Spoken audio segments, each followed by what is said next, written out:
Assalamualaikum warahmatullahi wabarakatuh.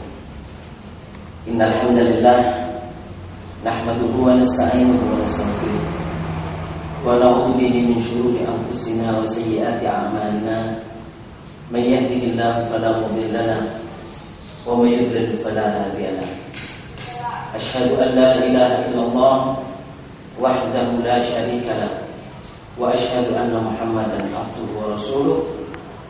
Allahumma shalli wa sallim ala nabiyyina Muhammadin wa ala alihi wa sahbihi ajmain. Amma ba'd. Pemirsa Akhbar TV yang dirahmati Allah Subhanahu wa taala. Di dalam masyarakat seringkali kita mendengarkan satu ungkapan. Ya, asal ini niatnya benar, maka insya Allah diterima oleh Allah Subhanahu wa taala. Asal apa yang kita lakukan ini kita niatnya baik, asal apa yang kita kerjakan ini niatnya baik, apapun yang kita kerjakan insya Allah akan diberi pahala oleh Allah Subhanahu wa taala. Mungkin kita sendiri mendengar kalimat seperti ini atau senada dengan ini. Kalimat ini kalau kita pilih, seakan-akan ada satu sisi yang cukup baik. Kalau kita mengerjakan sesuatu ya, asal dengan niat yang baik, maka insya Allah akan diberi pahala oleh Allah, akan diterima oleh Allah SWT. Seakan-akan ini adalah satu ungkapan yang baik. Tetapi ketahuilah saudara yang dirahmati Allah SWT, sesungguhnya ungkapan ini perlu ada penjelasan yang detail terkait dengan apakah benar setiap amalan yang dilakukan oleh kita asal dengan ada niat yang baik, maka amalan tersebut akan diterima oleh Allah SWT, atau bagaimana? Maka ini perlu pembahasan dari kita, karena agar kita tidak salah paham terhadap masalah apa yang kita lakukan, apalagi di dalam masalah syariat, di dalam masalah agama, kemudian kita melakukan amalan-amalan sembarangan, lantas didasari dengan niat yang baik saja, apakah benar Allah Ta'ala akan menerima amalan? Pemirsa Al-Akhbar yang dirahmati Allah Subhanahu wa taala, maka pernyataan yang tadi kita dengarkan dari sebagian besar masyarakat kita itu mengindikasikan akan apakah amalan-amalan yang diterima oleh Allah Subhanahu wa taala, atau kunci, atau kita bisa sebut ya, dua hal syarat amalan itu diterima oleh Allah Subhanahu wa taala. Ini seringkali kita dengar dan seringkali kita baca dari literatur para ulama.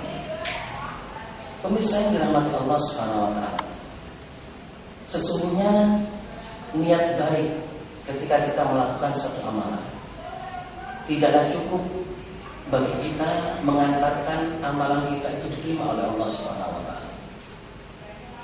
Karena sesungguhnya niatan baik itu harus dibarengi dengan amalan itu baik pula. Kapan amalan itu baik? Maka amalan itu baik kalau amalan tersebut sesuai dengan petunjuknya, sesuai dengan diklatnya. Siapa yang boleh, yang patut untuk kita tiru, yang patut kita ambil petunjuk dari amalan tersebut?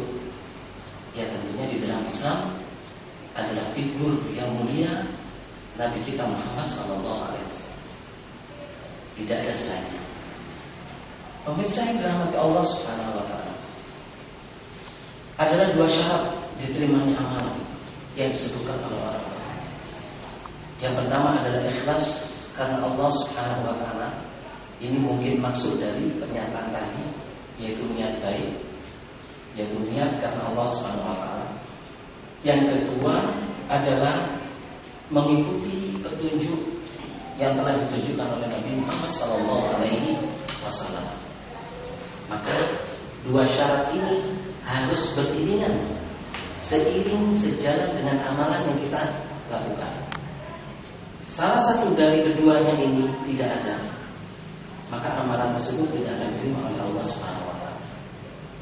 Amalan jika dilakukan karena niat baik saja, yaitu karena ikhlas kepada Allah Subhanahu wa taala, tapi perlakuan amalan tersebut sembarangan, tanpa mengacu, tanpa mencontoh dari bimbingan yang mulia Muhammad sallallahu alaihi wasallam, maka amalan tersebut tidak akan diterima oleh Allah Subhanahu wa taala.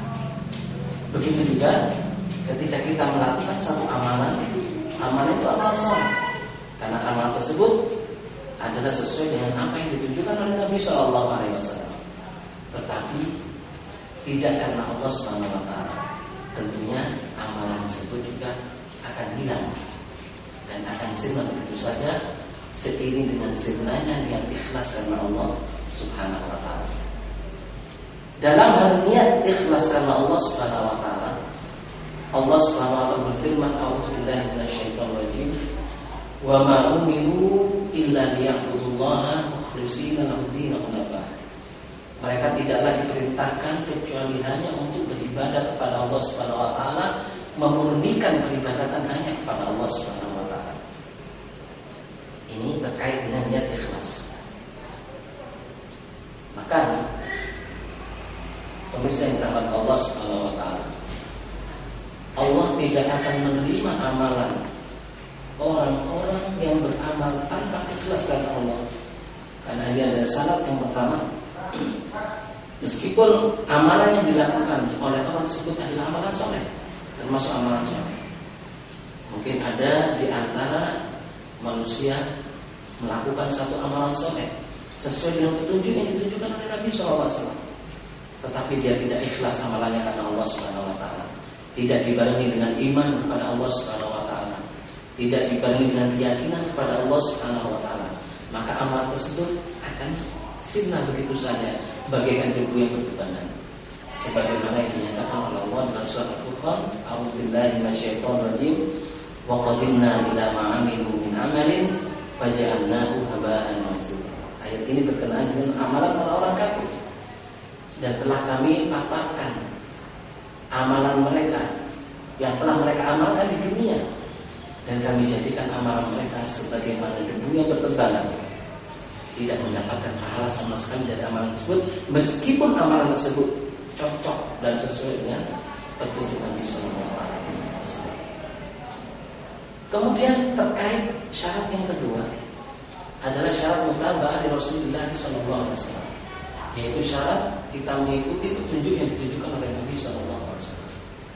Maka dalam syarat yang kedua ini Rasulullah SAW telah mengingatkan kepada kita dalam sebuah sabdanya, sebagaimana dinyatakan oleh Aisyah radhiyallahu taala anha, bahwa Nabi SAW bersabda, "Man 'amila amalan laisa 'alaihi amruna fa huwa radd." Barang siapa yang melakukan satu amalan tanpa ada petunjuk dari kami, maka amalan tersebut tertolak. Kemudian dalam satu riwayat yang lain disebutkan, "Man ahdatsa fi amrina hadza ma laisa minhu fa huwa radd." Barang siapa yang membuat satu perkara yang baru dalam agama ini tanpa ada petunjuk dari kami, tanpa ada urusannya dari kami, maka amalan tersebut atau apa yang dikerjakan tersebut tertolak. Pemirsa akhbar yang dirahmati Allah Subhanahu wa taala, maka terkait kedua syarat tadi, Allah Subhanahu wa taala menyatakan di dalam surat Al-Mulk ayat 2, kami bacakan mulai sejak ayat tentang A'udzubillahi minasyaitonir rajim. Bismillahirrahmanirrahim. Tabarakalladzi biyadihil mulku wa huwa 'ala kulli syai'in qadir. Alladzi khalaqal mauta wal hayata liyabluwakum ayyukum ahsanu amala. Allah berfirman, Tabarakalladzi biyadihil mulku. Maha suci Allah yang di tangannya lah terdapat kekuasaan. Wa huwa 'ala kulli syai'in qadir, dan di tangannya pula Dia Maha Kuasa atas segala sesuatu. Alladzi khalaqal mauta wal hayata liyabluwakum ayyukum ahsanu amala. Dialah Allah yang telah menciptakan kematian dan kehidupan agar mengetahui, agar mencoba, menguji kalian. Liyabluwakum ayyukum ahsanu amalan. Mana di antara kalian yang benar-benar amalannya itu paling baik. Ikhwani, pemirsa yang dirahmati Allah Subhanahu wa taala. Terkait ayat ini, Al-Fudail bin Iyad pernah menyampaikan yang dimaksud ahsanu amalan, yaitu amalan yang paling baik pada Allah Subhanahu wa taala adalah kata beliau aswabuhu wa akhlasuhu atau akhlasuhu wa aswabuhu, yaitu amalan yang paling ikhlas karena Allah dan amalan yang paling benar. Apa yang dimaksud akhlasuhu dan apa yang dimaksud aswabuhu?